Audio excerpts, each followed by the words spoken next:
खबरों के निष्पक्ष विश्लेषण के लिए सब्सक्राइब करें Jantantra TV and press the bell icon. Never miss any update.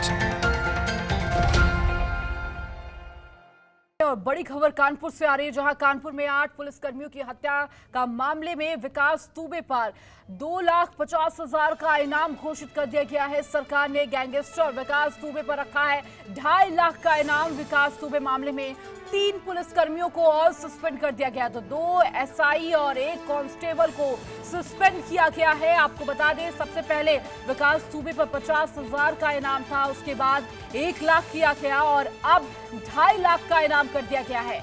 इस घटना को बीते 72 घंटों से ज्यादा हो गए हैं, लेकिन अभी तक विकास दुबे पुलिस के हत्थे नहीं लगा है। लगातार पुलिस छापेमारी कर रही है और उसकी तलाश कर रही है, लेकिन अब इनाम जो है उसे भी बढ़ा दिया गया है।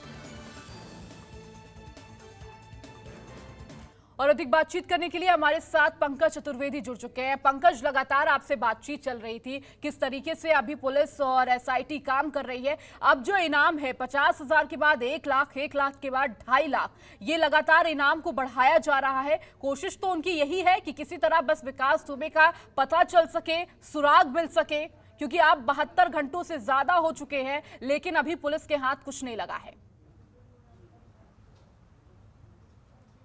देखिए, पुलिस की कोशिश जरूर है, लेकिन अभी तक पुलिस के हाथ विकास नहीं आया है। और उसके लिए मध्य प्रदेश, राजस्थान के साथ साथ दिल्ली बॉर्डर के कुछ जिले और उसके कानपुर के आसपास के 10-12 जिले ऐसे हैं जहां पुलिस लगातार छापेमारी या खंगाल रही है, लेकिन अभी तक पुलिस के हाथ विकास या विकास के कहाँ है, इसके बारे में कोई भी जानकारी पुलिस को नहीं मिल पाई है।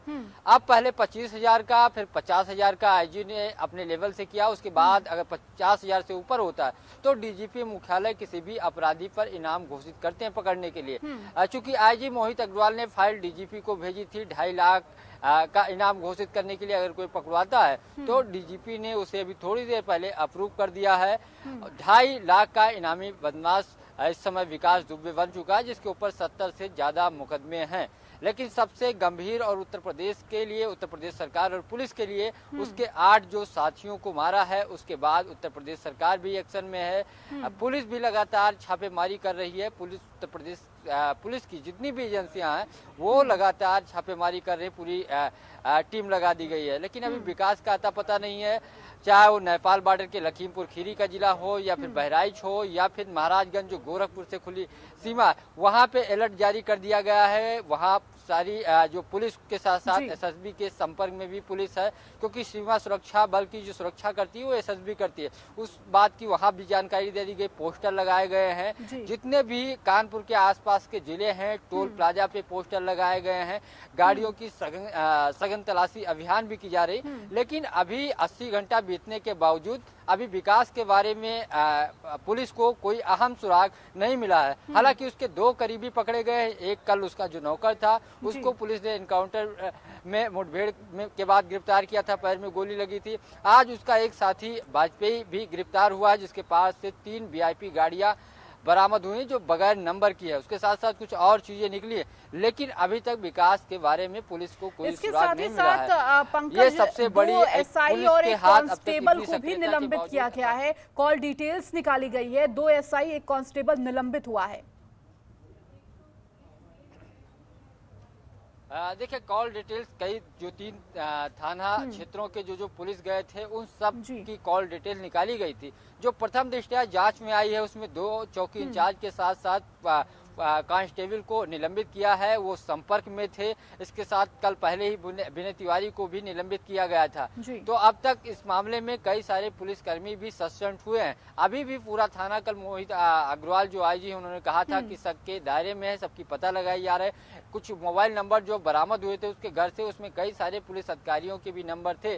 तो पुलिस के कार्यप्रणाली पे लगातार सवाल उठ रहे हैं। पुलिस के तरफ से बहुत कई सारी खामियां हैं।